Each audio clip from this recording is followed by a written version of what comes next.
BJP, देश के लिए बीजेपी का फुल फॉर्म रखा गया है भारतीय जनता पार्टी। गलत है वो। बीजेपी में न तो कोई भारतीयता वाला गुण है, न तो भारतीय जनता के लिए कोई गुण है। अब बीजेपी का सही मीनिंग मैं बता रही हूं। बी से बेटी, जे से जलाओ, पी से पार्टी, बेटी जलाओ पार्टी। बीजेपी बेटियों की व्यापारी पार्टी। बीजेपी बेटियों को बर्बाद करने वाली पार्टी। बीजेपी बेटियों को नोच कर रोड पर खाने वाली बेटी। BJP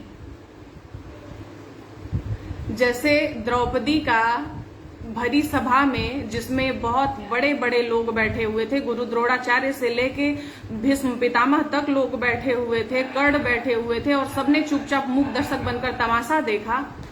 same to same ditto वही, उसका मतलब है बीजेपी। जो उस समय द्रौपदी का चीर हरण करने वाली पूरी सभा बैठी थी, उसका दूसरा नाम है कलयुग में बीजेपी। आप सभी को न्यूज मिली होगी कि अब मुझ बलात्कार पीड़िता हिस्ट्री सीटर सांसद अतुल राय के खिलाफ बलात्कार का मुकदमा लड़ने वाली मैं बलात्कार पीड़िता के खिलाफ वारंट जारी कर दिया गया है वाराणसी पुलिस के द्वारा। आप सबने न्यूज देखा होगा, मेरे ख्याल से न्यूज 18 वगैरह पे चल रहा है। ठीक है, मैं सबसे पहले वाराणसी के वर्तमान कमिश्नर सर ए सतीश गणेश सर को हाथ जोड़कर आपको धन्यवाद कर रही हूं। आपने वो कर दिखाया जो अमित पाठक नहीं कर पाए सर, आपने वो कर दिखाया। मैं भी इतने दिनों तक सोच रही थी कि ऐसे कैसे संभव है कि आप जब से आए हैं तब से हमने तमाम मैसेजेस किए, तमाम मेल किए, व्हाट्सएप किए, कई बार फोन किए, पर कभी भी आपका न तो रिस्पांस आया न फोन पर बात कराई गई। और अब फाइनली जुलाई में हमें ब्लॉक कर दिया गया। एक कमिश्नर के नंबर से ब्लॉक करना ऐसे यूं ही तो नहीं होता। मैं सब समझ रही थी और मुझे उसी दिन समझ में आ गया था जिस दिन मैं अपने जान पर खेलकर 9 जुलाई को प्रयागराज में जाकर कोर्ट के सामने कोर्ट की सच्चाई और पुलिस वालों की सच्चाई में रखकर आ गई।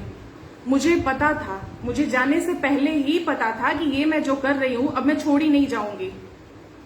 अब मैं छोड़ी नहीं जाऊंगी। छोड़ी तो मैं वैसे भी नहीं गई थी और छोड़ी तो मैं वैसे भी नहीं जाती, लेकिन जब मैं वह कदम उठा रही थी तो मुझे पता था कि एक जज का मैं पोल खोलूं और वो भी डायरेक्ट सबूतों के साथ में खोलूं कि मेरे पास सारी रिकॉर्डिंग मौजूद है कि किस तरीके से न्यायालय में चीरहरण किया गया है। वो द्रौपदी का क्या चीरहरण हुआ भाई, क्या चीरहरण हुआ? वो तो कुछ भी नहीं है। मतलब अगर आज के डेट में द्रौपदी रहे, माथा पटक लेंगी कि इन सारे चीरहरणों के सामने तो मेरा तो कुछ भी नहीं है। आज तक मैं 2 साल से मैं ये सुनती आ रही कि मैं बीजेपी के गोद में खेलने वाली हूं। अतुल राय के सारे वकील, चाहे हाई कोर्ट में बेल की सुनवाई हो, चाहे ट्रायल कोर्ट में ट्रायल की सुनवाइयां हो, सब जगह मुझे ये कहा गया कि मैं कभी हरिनाथ नारायण राजभर समथिंग जो भी है मैं उसके कहने पर की हूं, तो कभी कहा गया कि डायरेक्ट मैं बीजेपी कार्यालय के कहने पे की हूं, कभी किसी बीना राय को लाया गया कि मैं उसके कहने पे की हूं, कभी ये कहा गया कि डायरेक्ट अमित शाह हमें डील करते हैं। आज तक सब बीजेपी के कहने पे मेरा सब कुछ हो रहा था अतुल राय के अकॉर्डिंग। और अब देखो सारी जनता ध्यान दे। मुझे पता है कि यह जो आईडी है जिस पर मैं लाइव हूं, इसमें लड़कियां बहुत नाम मात्र की हैं, सारे इसमें जेंट्स हैं, ठीक है, लेकिन आप सबके मां, बहन, भाभी, बेटी, पत्नी, तमाम रिश्ते होंगे औरतों से जुड़े हुए। उन सबको आप मेरा ये पहुंचाइए कि बीजेपी का मतलब होता है बेटी जलाओ पार्टी। और इस सरकार में ये जितने जुमले चल रहे हैं, बेटी बचाओ बेटी पढ़ाओ, उसके आगे की बात होती है कि बेटी बचाओ बेटी पढ़ाओ और फिर हमको सौंप दो कि हम उस बेटी को छलनी करके अपने मन का जो मन करे वो करें। कभी चुनावी लाभ लें, कभी तमाशा देखकर एंजॉय करें, जो मन करे वो करें। बेटी को बस इसलिए बचाओ और इसलिए पढ़ाओ कि फिर बेटी का ये लोग सरेआम रेप करें, सरेआम उसका कपड़ा उतारें।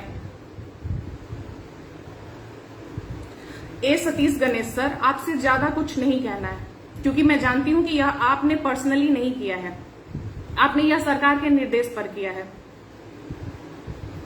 लेकिन आपसे मैं सिर्फ एक ही चीज बड़े दुख के साथ कह रही हूं, मैंने जब से यह न्यूज देखा है ना, मेरा मन रो रहा है, मेरा आत्मा रो रहा है, और मैं अभी चाहूं तो मेरी आंख भी रोए, लेकिन मैं रोऊंगी नहीं, चाहे कुछ भी हो जाए, कुछ भी हो जाए, मैं रोऊंगी नहीं, क्योंकि इतने घटिया प्रशासन और इतने घटिया सरकार और जनता भी घटिया है, नहीं तो हमारे साथ ऐसा कुछ नहीं हो रहा होता। और हर केस में ये बीजेपी वाले ऐसे खेल नहीं रहे होते, चाहे चिन्मयानंद का केस हो, चाहे सेंगर का केस हो, चाहे किसी का भी केस हो। और ना ये सिर्फ यूपी में नहीं चल रहा है, ये उत्तराखंड और यहाँ वहां जहां भी ये बीजेपी वालों की सरकार है, वो हर जगह यही सेम चल रहा है। पूरी तरीके से लड़की को बर्बाद, उसकी फैमिली को बर्बाद, गवाह को बर्बाद, पूरा तहस नहस कर दे रहे हैं सब। तो जनता भी पूरी घटिया है, तो ऐसे लोगों के सामने रोने होने का कोई मतलब तो बनता नहीं है। लेकिन मैं एक चीज कह रही हूं आपसे सतीश गणेश सर, कि भले आपने पर्सनली न किया हो, लेकिन आप इसमें इन्वॉल्व हैं, और मेरे लिए आप ही इन्वॉल्व हैं, क्योंकि आप अधिकारी हैं। आप सरकार की चाकरी करने के लिए अधिकारी नहीं है। आईपीएस का टैग बड़ी मुश्किल से मिलता है, जिसके लिए बहुत से लोग तरसते हैं और तमाम अंटेम दे के घर बैठ जाते हैं, कुछ नहीं कर पाते हैं, फ्रस्ट्रेशन में चले जाते हैं। और आप वो चीज पा करके आप सरकार की चाकरी कर रहे हैं। तो कहने का मतलब सिर्फ ये है कि आपको अभी नहीं समझ में आएगा, लेकिन बस सिंपली जैसे आईजी अमिताभ ठाकुर को मैंने कहा था नवंबर में कि मैं तुमको श्राप दे रही हूं, तो वैसे ही मैं आपको श्राप नहीं दे रही हूं, बस एक सिंपल सी बात कह रही हूं। मेरे गांव में, मेरे घर में एक कहावत बहुत प्रचलित है कि कुछ भी कर लो, कुछ भी कर लो, किसी का गला काट लो, किसी को गोली मार दो सामने से, लेकिन कभी किसी पीड़ित लड़की का, कभी किसी पीड़ित महिला का, कभी किसी पीड़ित औरत का आह नहीं लेना चाहिए। तो मैं आपको यह क्यों कह रही हूं, आपको समझना होगा तो समझ जाइएगा, नहीं तो मुझे बस इतना पता है कि मैं रहूं न रहूं, लेकिन आपके जीवन में एक ऐसा समय आएगा कि आप इतना पछताएंगे, इतना छटपटाएंगे कि उस समय आप समझेंगे कि ये दर्द आपको क्यों मिल रहा है, यह कष्ट आपको क्यों मिल रहा है, और फिर आप पछतावे में आप कर नहीं पाएंगे कुछ भी। आप सिर्फ ये पछताएंगे कि समय रहते मैंने क्यों गलती की, समय रहते मैंने सुधार क्यों नहीं किया, समय रहते मैंने ये अन्याय क्यों किया। हाँ, एक बिना बाप की बेटी के लिए मतलब इतना छल, इतना अन्याय, वाह। 2 छोटे भाई बहन है मेरे। हाँ, मैं अगर ये सब नहीं की होती, एफआईआर नहीं दर्ज कराई होती, और ये प्रशासन वालों को और सरकार को खेलने का मौका नहीं दी होती, तो आज मैं कुछ कर रही होती, कुछ नहीं तो प्राइवेट नौकरी कर रही होती, अपने भाई बहन को मैं ढंग से पढ़ा रही होती, वो निश्चिंत होकर अपना पढ़ाई कर रहे होते, मेरी माँ बिना टेंशन के निश्चिंत होकर अपना घर चला रही होती, मेरी दादी कैंसर से पीड़ित है, उनको लेकर मेरे घर वाले इधर से उधर अकेले भाग रहे हैं, दिन रात रोज दौड़ रहे हैं, और मैं कुछ नहीं कर सकती, सिर्फ यहाँ दिल्ली में बैठ के मैं तमाशा देख रही हूँ। और तुम प्रशासन वाले यह सब कर रहे हो मेरे साथ। मैंने अपनी विधवा माँ को 2 साल से मैंने उसका चेहरा तक नहीं देखा है।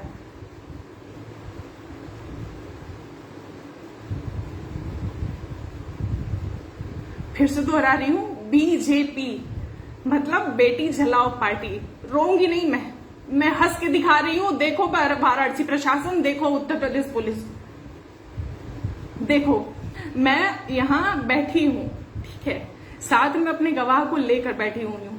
अभिमन्यु मांगलिक को जब मैं बार बार कॉल कर रही थी और मैं कह रही थी कि आप मुझे गलत इन्फॉर्मेशन दे रहे हैं और गलत जानकारी देकर मुझे बयान मांग रहे हैं, मैं ऐसे कतई नहीं दूंगी, जो आपको करना है आप कर लीजिए, क्योंकि गलत बयान आप लोग जानबूझ के छल से मांग रहे हैं, ताकि भेलूपुर की तरह आप लोग फिर बयान लेने के बाद अपनी चीजों को उसमें एडिट कट पेस्ट कर सकें। और आप सब जनता ने देखा है कि क्या तरीका चल रहा था, कैसे इन्फॉर्म किया जा रहा था, किस तरह का दबिश दिया जा रहा था, और कैसे हमें नोटिस से अवगत कराया जा रहा था, और कितना उन चीजों को क्लियर किया जा रहा था कि उसमें क्या सच है क्या झूठ है, और कैसा बयान देना है और किस चीज पर बयान देना है।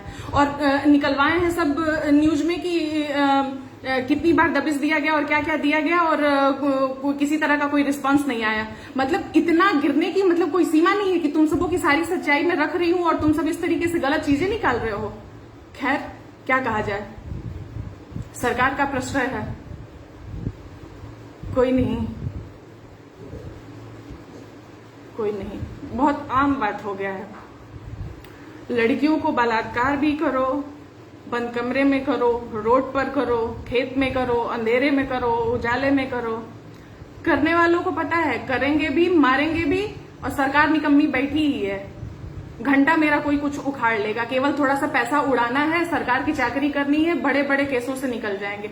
अभी कुछ दिन पहले जो निकला था ना, रेप भी किया नाबालिग का, उसका गला घोट के उसको मारा भी और बाइज्जत बरी भी हो गया।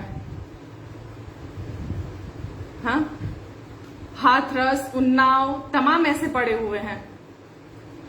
मतलब रेप भी खुद ही सहो, जान भी खुद ही दो, और फिर परिवार आतंकवादी हो जाएगा और फिर लड़की ही कैरेक्टर लेस हो जाएगी।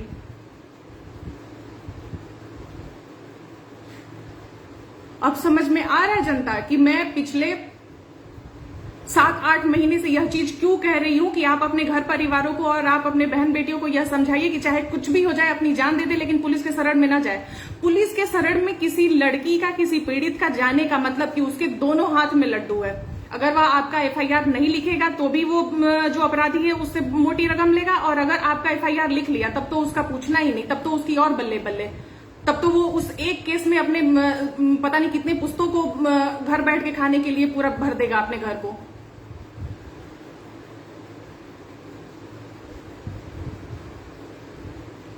कोई भी सरकार इतनी निकम्मी नहीं होती है और इतनी गिरकर हरकतें नहीं करती है।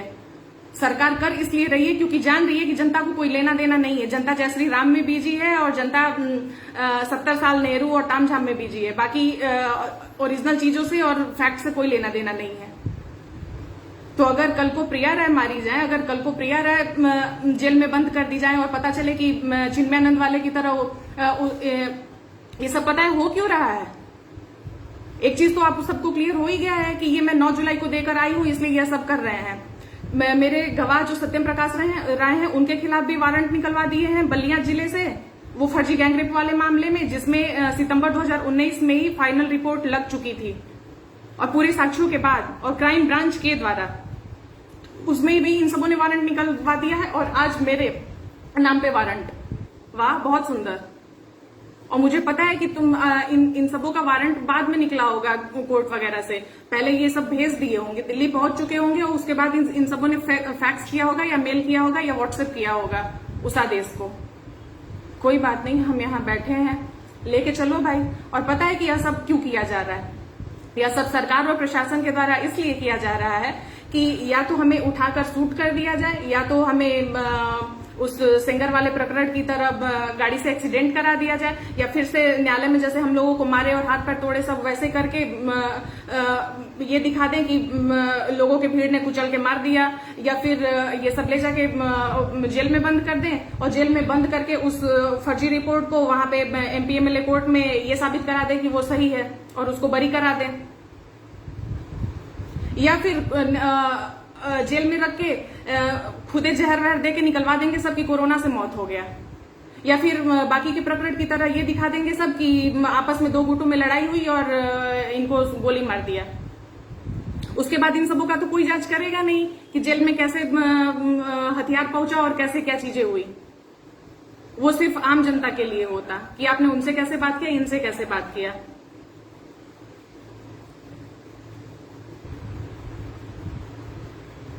कोई भी पीड़ित अपना केस छोड़ता नहीं है, यह सब छुड़ाया जाता है, और कैसे छुड़ाया जाता है आप देख रहे हैं। मतलब मैंने सच बोल दिया तो बिल्कुल भी बर्दाश्त नहीं हुआ। हाँ, आलोक श्रीवास्तव, अमित पाठक, अमरेश कुमार सिंह बघेल, दरोगा संजय राय, दरोगा ये इंस्पेक्टर टीबी सिंह,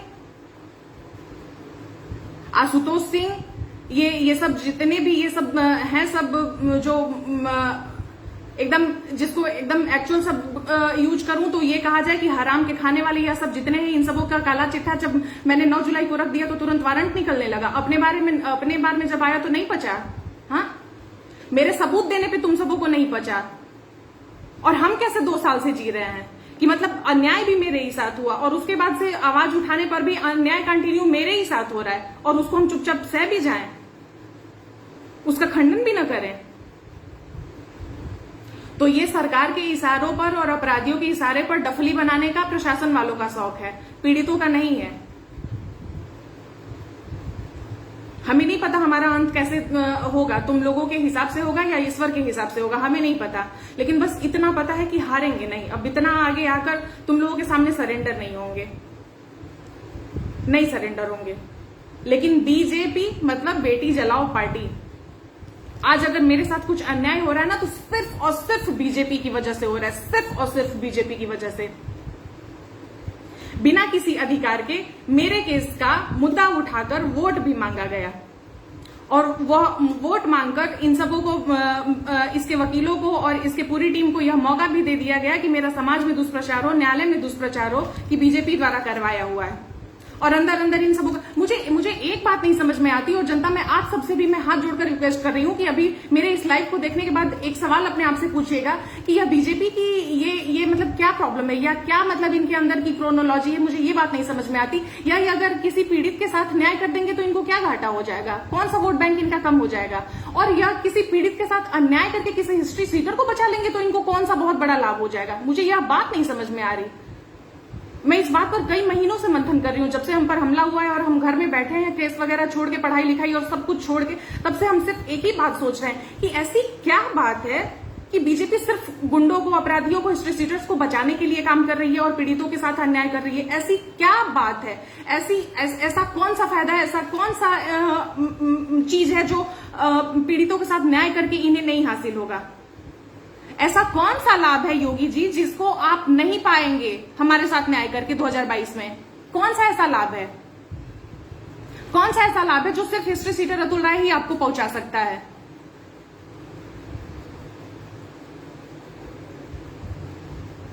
वाराणसी प्रशासन, जब यह नवंबर में हुआ अमित पाठक के इशारे पर, जिसमें आप लोगों ने वारंट निकलवाया है, उस संदर्भ की बात कर रही हूं। जब यह सब अमित पाठक के इशारे पर यह सब कुछ किया गया नवंबर महीने में, दिसंबर महीने में मैंने खुद कैंट थाने पे कॉल किया था। दिसंबर महीने में मैंने खुद अभिमन्यु मांगलिक को कॉल किया था, जो एएसपी हैं कैंट के। मैंने खुद किया था और मैंने यह बात कही थी कि आप ज्यादा कुछ ना करिए, आप सिर्फ इतना करिए कि यूपी बोर्ड से ओरिजिनल रिजल्ट निकलवा लीजिए, सारी चीजें क्लियर हो जाएंगी। मैं जब नाबालिग हूं तो मेरा ऑफेंस कैसे बनता है भाई? और सवाल यह है कि यह तो सुप्रीम कोर्ट का भी तो आदेश है मेरे ख्याल से, कि अगर कोई प्राइमरी स्टेज पर अपने केस को आपसी सहमति से लेना चाहता है तो यह कोई ऑफेंस नहीं है। मेरा तो ना कोई बयान हुआ था, ना कुछ हुआ था, मुझे प्रेशर डाल के चीजों को वो किया गया।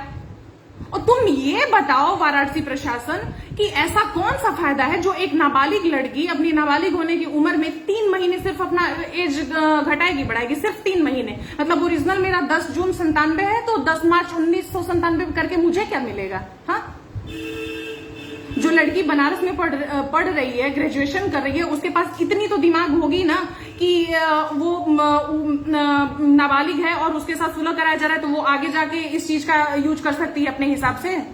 तो फिर वो खुद ही अपने पैर पे कुल्हाड़ी क्यों मारेगी? वो ओरिजिनल रिजल्ट पे उसका ज्यादा फायदा है तो वो ओरिजिनल रिजल्ट से छेड़खानी क्यों करेगी? यह सब अमित पाठक ने किया है। मुझे ऐसा कुछ नहीं पता, यह सब अमित पाठक ने किया है, क्योंकि ऑफिशियली मौजूद है एमपीएमएलए कोर्ट प्रयागराज में मेरे 76-77 पेज के बयान और जीरा में कि मुझसे उसमें सवाल किए गए अमृतेश सिंह सबल के प्रकरण से। तो तब क्यों नहीं हुआ? तब क्यों नहीं हुआ यह सब तामझाम? यह सब अमित पाठक के अंडर ही क्यों हुआ?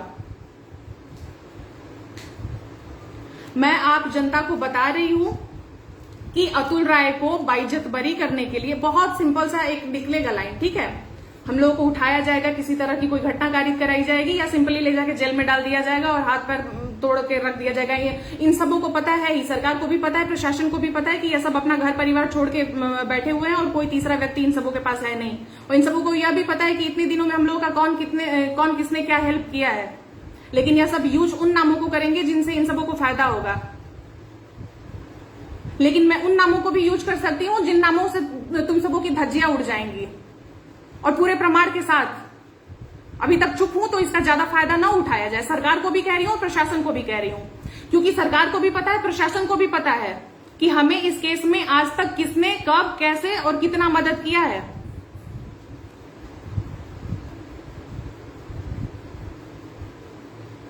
लेकिन कोई बात नहीं, कोई बात नहीं, कोई बात नहीं भाई, हमें तो अधिकार भी नहीं है अपना कुछ जताने का।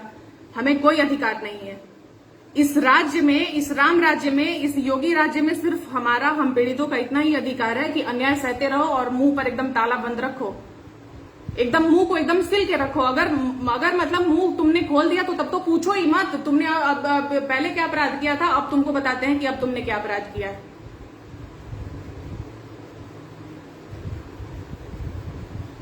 लेकिन मुझे उम्मीद नहीं थी ये सतीश गणेश सर, आपसे मुझे यह उम्मीद नहीं थी, आपसे मुझे यह उम्मीद नहीं थी। मैंने सोचा कमिश्नरेट, और इतना हवा बनाया जा रहा था कि कमिश्नरेट लागू हो रहा है, बहुत चीजें बदलेंगी, बहुत चीजों में सुधार होगा, लेकिन वाराणसी प्रशासन है भाई, इतनी आसानी से सुधार हो जाएगा? हिस्ट्री सीटर्स से, बाहुबलियों से पुराना नाता है, पुराना याराना है, ऐसे कैसे खत्म हो जाएगा? और पूर्वांचल की सारी राजनीति हिस्ट्री सीटर्स के इर्द गिर्द घूमती है, ऐसे कैसे उनके खिलाफ कोई कार्रवाई हो जाएगी? अब समझ में आ रहा है ना कि ये बीजेपी और बीएसपी शुरू से ही मिले हुए हैं सब, मतलब एकदम चुनाव के जस्ट बाद से ही यह सब मिले हुए हैं सब, नहीं तो भी पिछले साल की बात है। ऑफिशियली इतना सब तमाशा हुआ उस कानपुर वाले दुबे ब्राह्मण जो भी था, क्या उसका नाम है, विकास दुबे वाले मैटर के नाम पे, पता है सब तामझाम चला कि सारे हिस्ट्री शीटर्स का नाम निकाला जा रहा है और कार्रवाइयां हो रही है, उसमें तो का नाम क्यों नहीं निकला? मुझे उस समय में आश्चर्य था, और मैं कह रही थी अपने लोगों से कि यह बीजेपी उसको बचा रही है, उसको संरक्षण दे रही है, लेकिन तब मैं सिर्फ कह रही थी। अब तो साबित हो गया ना कि यह सब अनजाने में नहीं हुआ था, बल्कि सब कुछ छलपूर्वक हुआ था।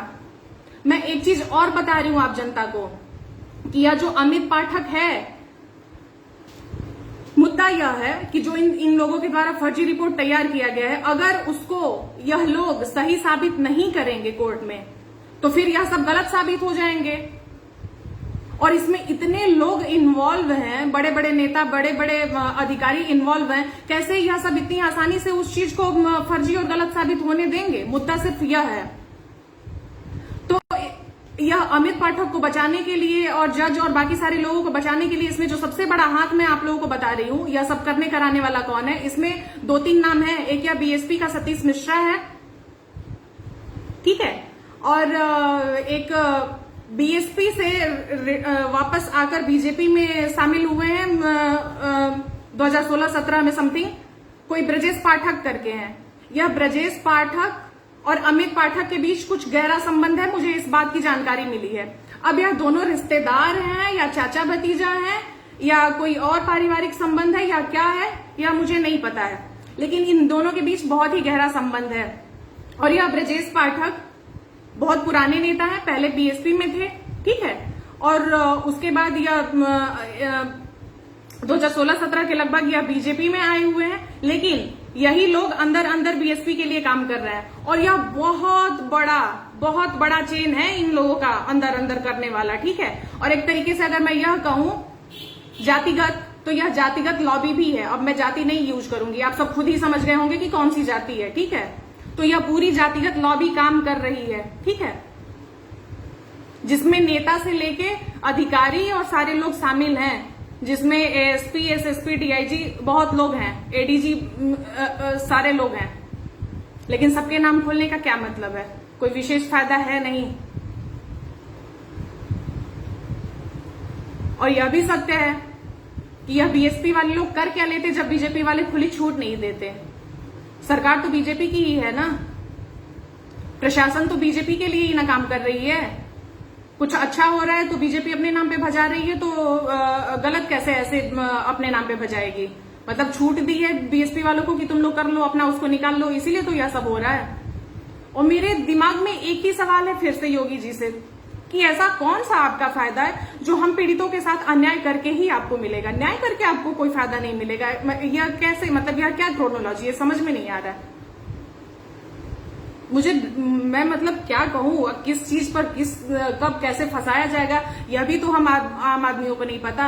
हम कुछ बोल भी नहीं सकते, हम अपनी व्यथा भी नहीं व्यक्त कर सकते।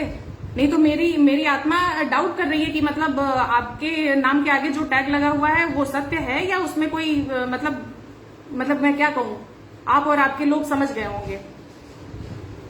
मतलब सिर्फ ऐसे ही नाम के आगे जोड़ लिए हैं। एक सांसद होके जो व्यक्ति खुद जाके संसद में रो के आया हो, किसी सरकार से प्रताड़ित होके, वो अपने गवर्नेंस के अंडर में एक अनाथ बेटी के साथ, एक अनाथ 22-24 साल की बेटी के साथ अन्याय होते कैसे देख सकता है? वह योगी कैसे हो सकता है? मैं इस बात को आज लाइव में बोल रही हूं, लेकिन यह बात मैं जब से घर में बैठी हूं, अपना सब कुछ छोड़ के बंद कमरे में हूं, तब से मैं हर दिन जब भी मेरी किसी से बात होती है या कुछ भी डिस्कशन होता है तो मैं हर रोज इस बात को दोहराती हूं कि यह कौन सा नवरात्रि का 9 दिन का पूजा पाठ है, यह कौन सा लड़कियों के प्रति इनका वो है, और कौन सा इनका यह योगित्व है जो इनको यह अलाउ करता है। और ऐसा कतई नहीं है कि यह उनको पता नहीं है और यह उनकी जानकारी में नहीं है। हाँ, मुझे यह पता है कि नीचे के जो लोग हैं वो ऊपर तक गलत जानकारियां पहुंचाते हैं, लेकिन यह 1-2 मैटर में होता है। ऐसा नहीं होता कि 1-2 साल तक आंखें बंद हो जाती हैं, नहीं, ऐसा नहीं होता। और मुखिया की आंख तो वैसे भी नहीं बंद रखती, 24 घंटा चौकन्ने रहती है और सब पर नजरें बनाए रखती है। मतलब अब यह पूरा प्रमाणित हो चुका है कि यह सब योगी जी जानते हैं और उनके आदेश पर, उनके निर्देश पर यह सब हो रहा है बखूबी। नहीं तो वो उसकी औरत आके 2 साल बाद अचानक से आत्महत्या की धमकी देती और स्पेशली योगी जी को कोर्ट करके न्याय मांगती। उसका न्याय ज्यादा जरूरी है। मतलब वो उसका पति अन्याय भी किया और अब उसको न्याय भी चाहिए। लेकिन मैं अपनी विधवा मां को 2 साल से देखी नहीं हूं। मैं अब मेरे छोटे भाई बहन मेरी वजह से बर्बाद हो रहे हैं। मेरी दादी कैंसर रोग से पीड़ित है, वो उनको लेके ढोया जा रहा है। मेरे दादा बुजुर्ग हैं। इन सारे लोगों को छोड़कर मैं अकेले यहाँ दर की ठोकर खा रही हूँ। अब 2 टाइम की रोटी के लिए भी अब मुश्किल से आदमी वो हो रहा है। और इस तरीके से न्याय वो मांगती कि न्याय मुझे दिया जाता। मैं उसी दिन समझ गई थी कि यह चल क्या रहा है। समझने को तो हम पहले से ही समझ गए हैं, लेकिन अब इन सब चीजों पे खुद ही यह सब ठप्पा लगाने लगे हैं प्रशासन वाले और यह सब खुलेआम।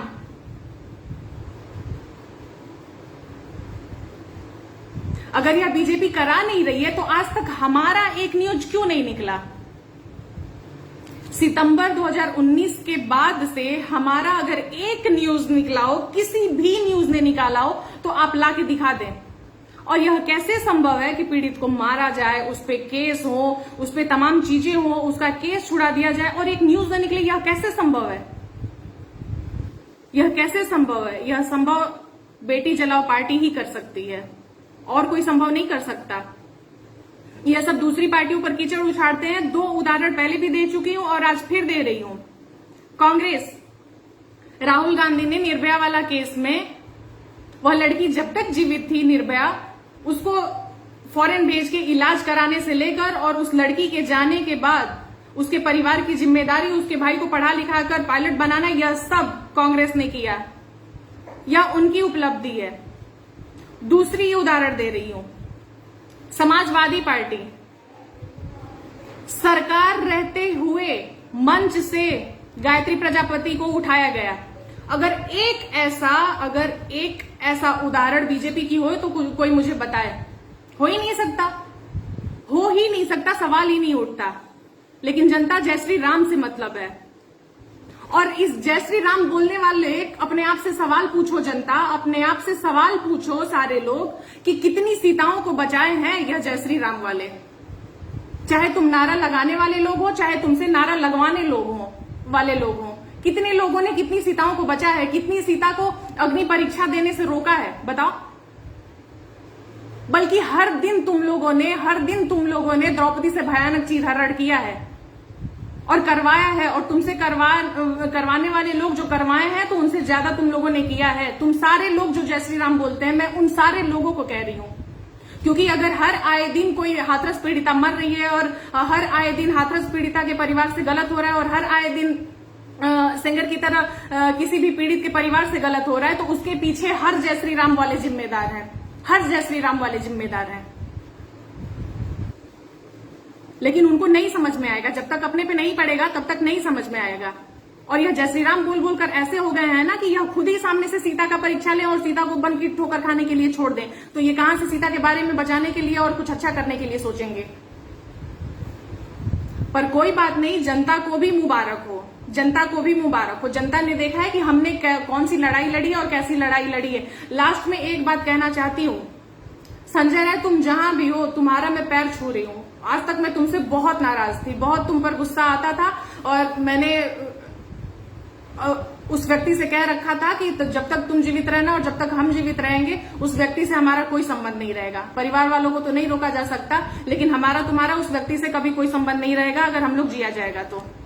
लेकिन मैं आज कह रही हूं दरोगा संजय राय, तुम जहां भी हो, मैं तुम्हारा चरण स्पर्श कर रही हूं और मैं तुमको धन्यवाद दे रही हूं कि तुमने आईना दिखाया। तुमने कहा था कि डीजी और एसपी गोली देते हैं, तुमने सब बताया था कि वो आने वाले समय में हमारे जीवन को नरक बना देगा। तुमने कहा था कि अभी हम इतरा रहे हैं, अभी हम नशे में छू रहे हैं, क्योंकि हम लोगों को चढ़ाया गया है प्रशासन और सरकार के द्वारा, इसलिए अभी हमें समझ में नहीं आ रहा है और बाद में सब समझ में आएगा। तुम्हारी एक एक बात सच थी दरोगा संजय राय।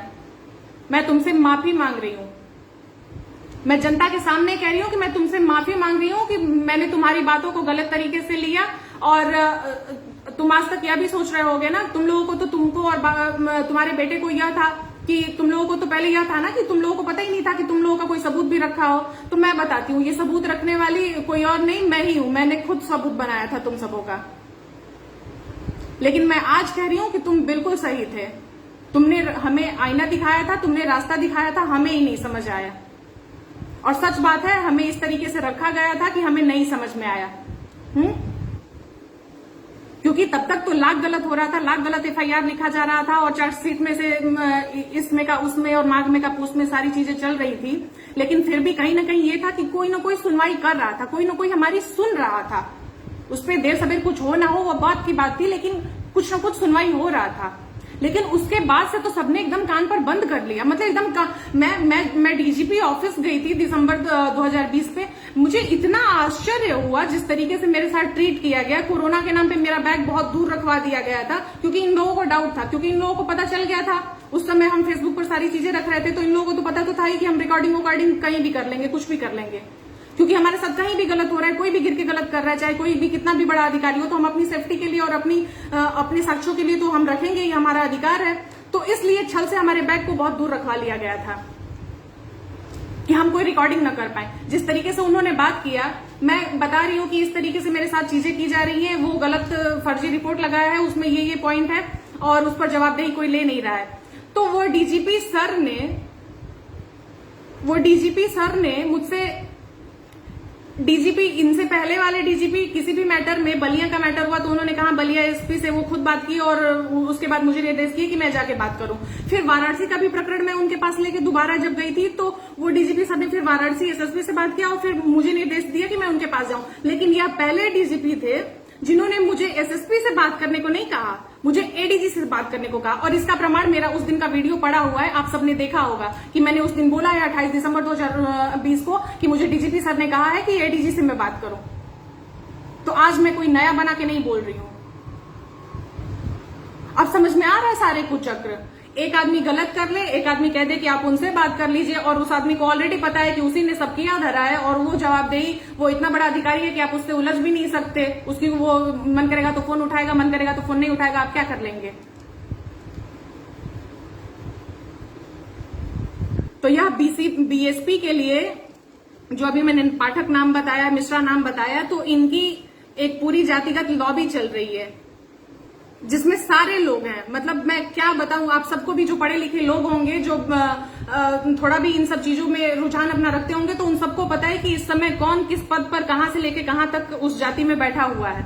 चाहे बनारस की बात हो, चाहे खुद लखनऊ हेडक्वार्टर्स की बात हो।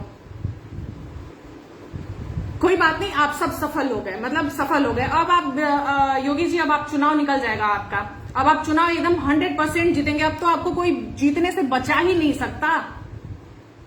अब अगर 2-4 दिन में यह भी न्यूज आए कि अतुल राय की पत्नी प्रियंका सिंह को टिकट दे दिया गया है, तो यह भी कोई कंफ्यूज होने वाली और कोई आश्चर्य में हो जाने वाली चीज नहीं होगी।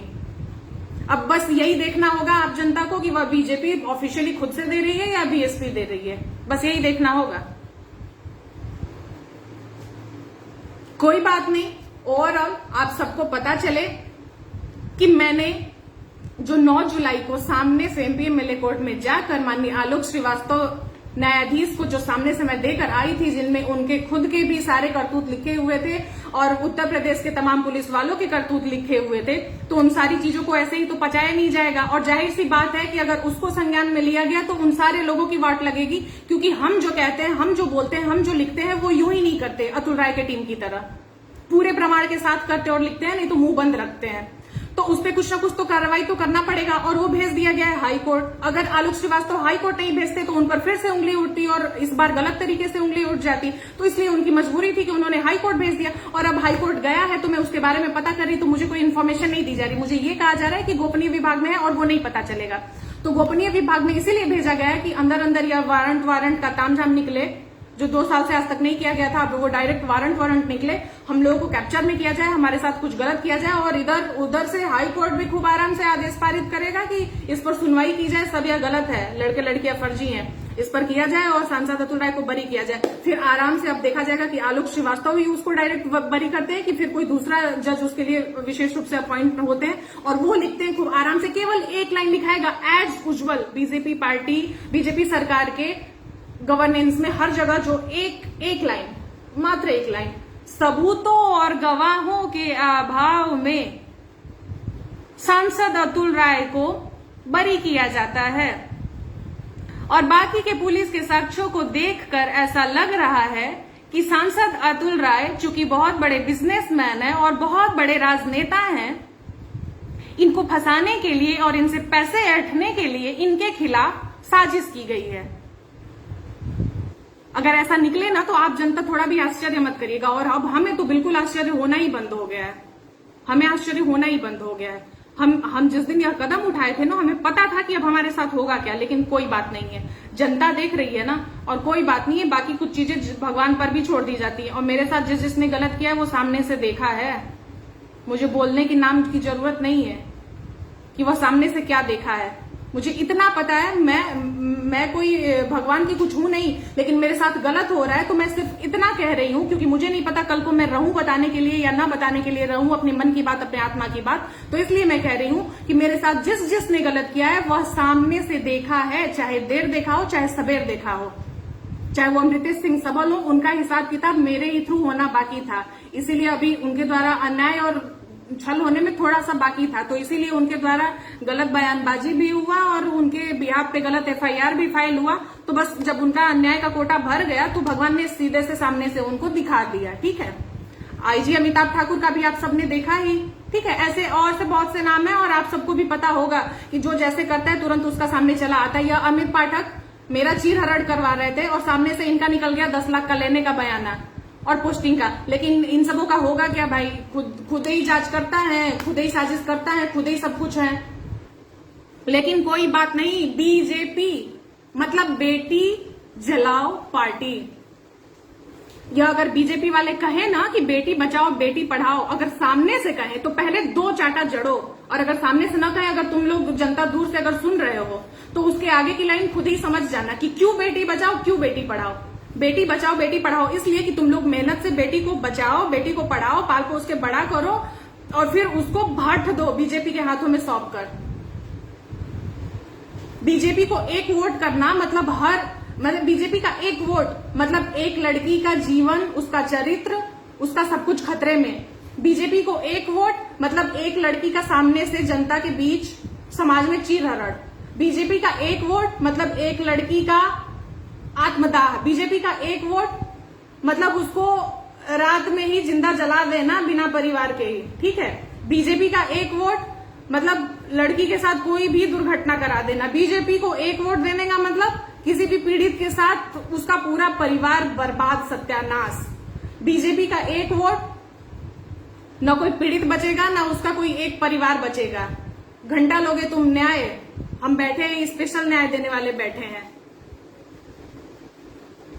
यह सब बीजेपी की उपलब्धता है, लेकिन कोई बात नहीं योगी जी, मैं आपको पर्सनली नहीं कह सकती, लेकिन मेरी जो यह बात है उसका भाव आप सबके लिए है। मेरे साथ जो गलत कर रहा है उस सब के लिए है। इस बात का कोई विशेष मतलब नहीं है, इस बात को बोलने का कोई भी मतलब नहीं है जो मैं कह रही हूँ कि मेरे साथ जो गलत करेगा उसके सामने आएगा, इस बात का कोई मतलब नहीं है। लेकिन मैं कह रही हूँ, मुझे नहीं पता मैं कल को रहूंगी कि नहीं रहूंगी, लेकिन यह मेरी बात इस समाज में, इस जनता के बीच में, इस दुनिया में होनी चाहिए। मेरी यह बात कि जब वह मेरी बात सच हो और कोई जनता को पता लगे तो मेरी यह बात याद आए, तो फिर उसको जब वो किसी दूसरे के साथ गलत करे तो शायद यह बात उसको दिमाग में आए तो वो किसी गलत होने से अपने आप को रोक ले, गलत करने से रोक ले। खैर कोई बात नहीं, इन सब बातों का कोई मतलब नहीं है। फिर से कह रही हूँ कि ये सतीश गणेश, आपसे ऐसी कोई उम्मीद नहीं थी, लेकिन कोई बात नहीं, आप भी अमित पाठक से भी मतलब अब क्या कहा जाए, वो तो कुछ थे ही नहीं, आप एक कदम मेरे ख्याल से आगे ही निकल गए। वो थोड़ा बहुत मीडियाबाजी करा रहे थे अपने उसको बनाने के लिए, मतलब अपनी पुलिसिंग को ग्रेट दिखाने के लिए, आपने थोड़ा बढ़ा चढ़ा के कर दिया। अभी कुछ दिन पहले मैंने देखा था विटनेस प्रोटेक्शन एक्ट समथिंग चल रहा था तामझाम। ये है आपका विटनेस प्रोटेक्शन एक्ट। आप विटनेस को क्या बचाएंगे, आप सीधे विक्टिम की ही जान ले लेंगे, कोई दिक्कत नहीं है। आपके नंबर पे मुझे ब्लॉक किया गया। नहीं मतलब अगर मैं इस बात को बोल रही हूँ, कल को मैं ना रहूं तो यह सारे मेरे साथ कोई हादसा कराकर यह दिखा देंगे कि झूठ बोल रही थी, ऐसे ही बोल रही है। तो मैं आपको कुछ चीजें दिखाना चाहती हूँ। वो छोटा वाला फोन व्हाट्सएप वाला, मैं आप लोगों को कुछ चीजें दिखाना चाहती हूँ, ठीक है। सबसे पहला, सॉरी, हाँ पहले नंबर पे है, मतलब पहले नंबर पे था, अभी गलती से दब गया, ठीक है। मतलब अभी दूसरे नंबर पे दिख रहा है, पुलिस कमिश्नर दिख रहा है ना, VNS नंबर है, देख लीजिए आप खुद ही, खोल के दिखा देती हूँ। 9454400442 9454400442। यह CUG नंबर है, कमिश्नर वाराणसी के नाम पर अलॉट है। और अब मैं आपको यह दिखाती हूँ कि इस नंबर पर मैं कब से कॉल कर रही हूँ, और मतलब कॉल तो मैं उससे पहले से कर रही हूँ, लेकिन मैं किस दिन से अपने आप को ब्लॉक पा रही हूँ। 21 जुलाई से अपने आप को ब्लॉक पा रही हूँ, 21 जुलाई से। आप देख लीजिए 21 जुलाई को मैंने कॉल किया है, ठीक है। और अभी मैं सामने से कर दे रही हूँ ताकि आप सब भी जान जाइए कि मुझे वाकई में ब्लॉक किया गया है, और उसी दिन से किया गया था, और अंदर अंदर इन लोगों का प्रिपरेशन चल रहा था। अगर यह मेरा फोन उठाते या मुझसे कैसे भी गलती से बात कर लेते तो इनका एक सारे अधिकारियों की तरफ प्रूफ बन जाता। तो यह इतनी सारी चीजों को देखकर इतना तो सीख ही गए होंगे कि हमको कैसे एडवांस में काम करना है, एडवांस में पुलिसिंग कैसे करनी है। अमित पाठक नहीं ज्यादा दिमाग यूज कर पाए थे, सब फोन पर बात करके हमको अपना दे दिए हैं, तो इन्होंने अपना कुछ भी मुझे नहीं देने दिया, ठीक है। अब यह देख लीजिए सामने से कि कैसे नहीं देना दिया, अपने छल को कैसे इन्होंने दबा के रखा।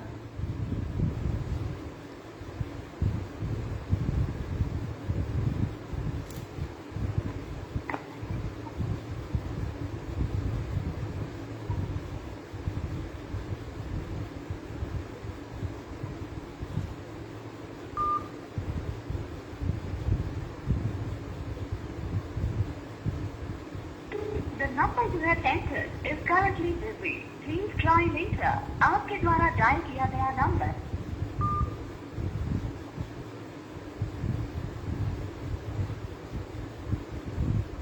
The number you have entered is currently busy.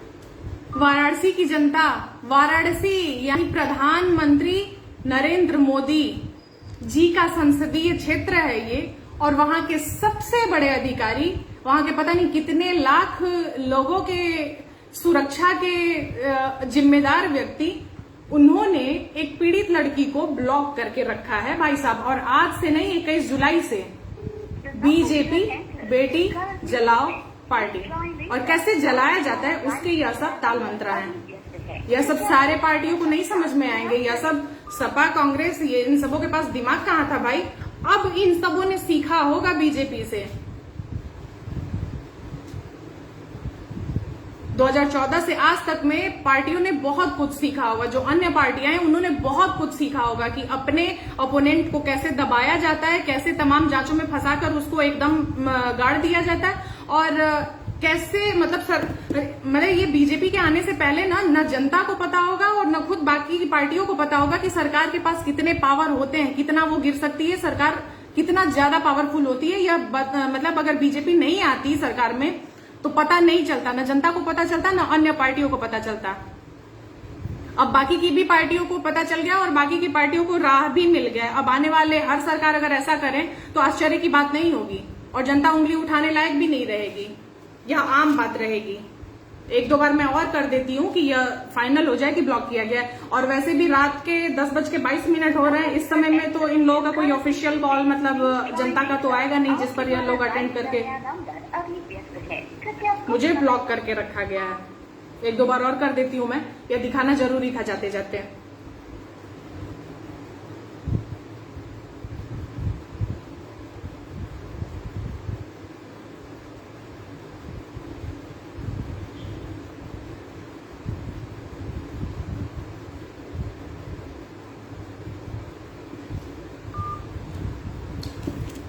इसको कहते हैं सरकार का पावर। मतलब सरकार झुक जाए, वो भी पीड़ित से झुक जाए, बिना पैसे वालों से झुक जाए, तो सरकार किस बात की, सरकार किस बात की भाई साहब।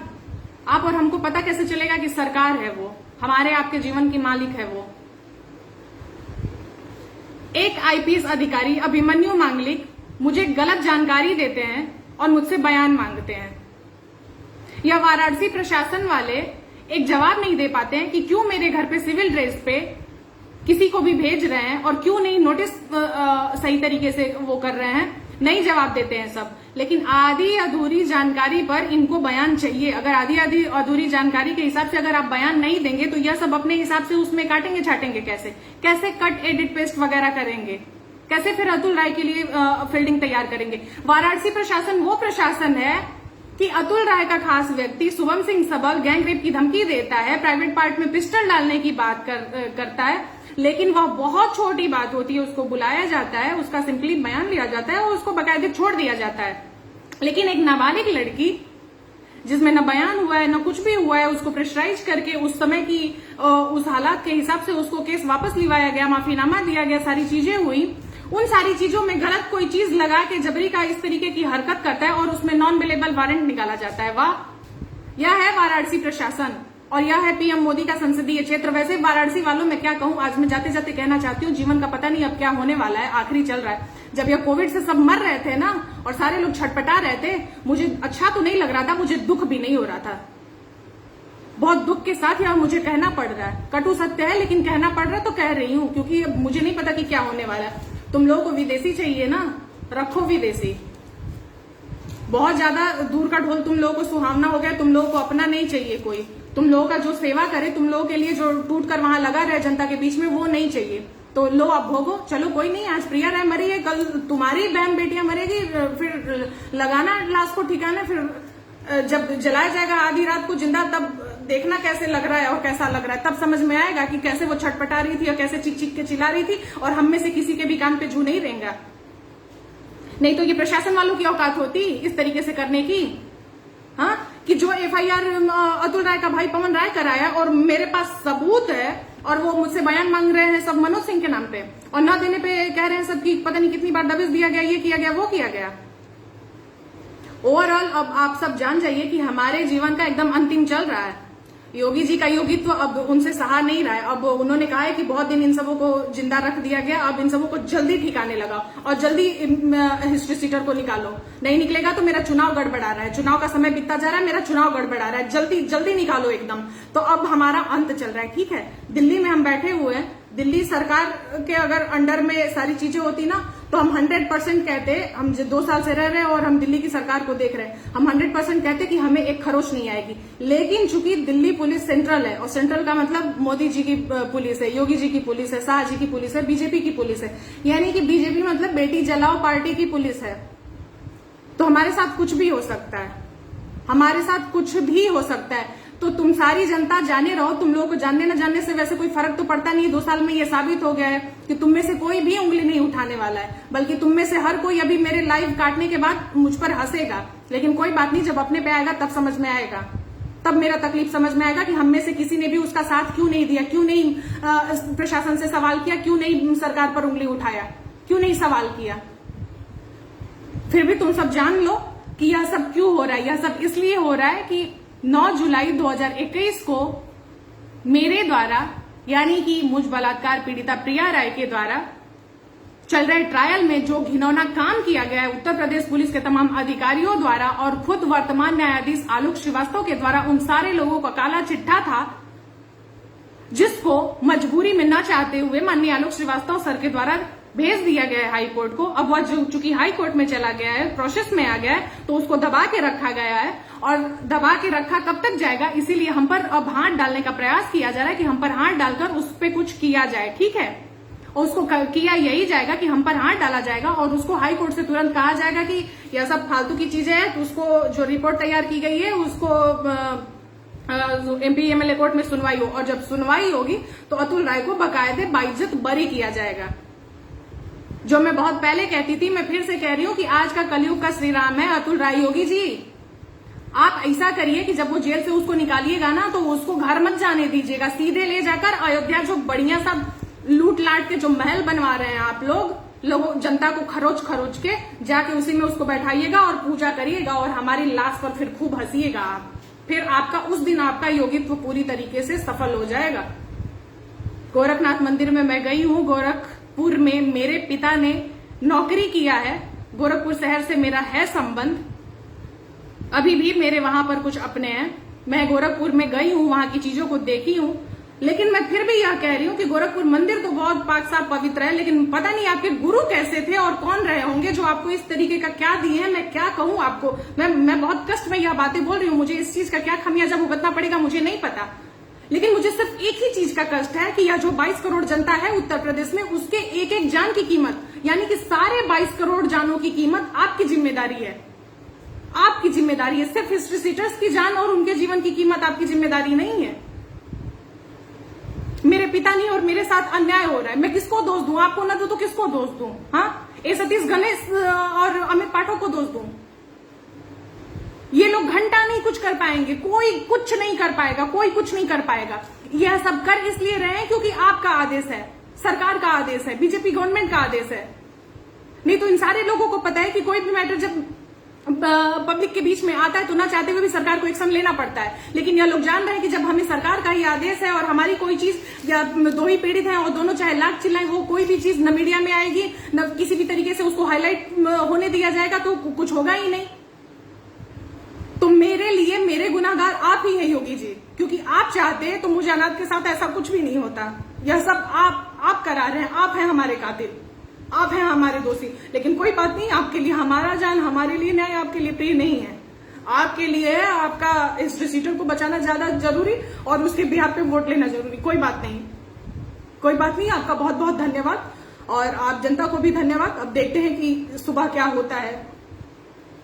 पुलिस तो इनकी आ गई, मुझे ये तो पता है कि पहले इनकी पुलिस पहुंची होगी बनारस से दिल्ली, बाद में इनका कोर्ट से आया होगा और उसको फैक्स ईमेल वगैरह व्हाट्सएप किया गया होगा। बंद करते हैं, देखते हैं क्या होता है।